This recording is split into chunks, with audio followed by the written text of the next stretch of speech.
Welcome back to another technical deep dive here in the Debug Zone.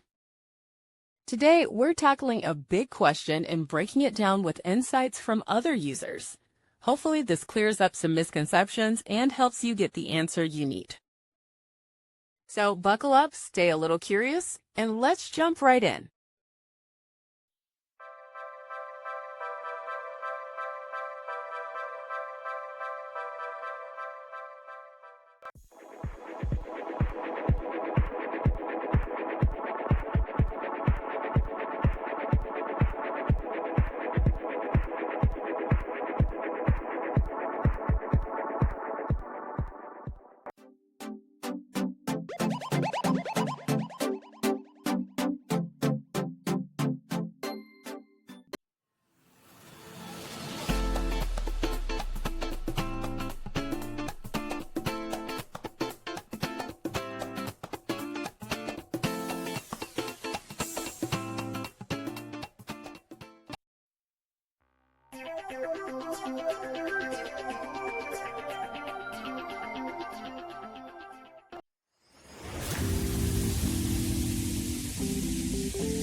And that's a wrap.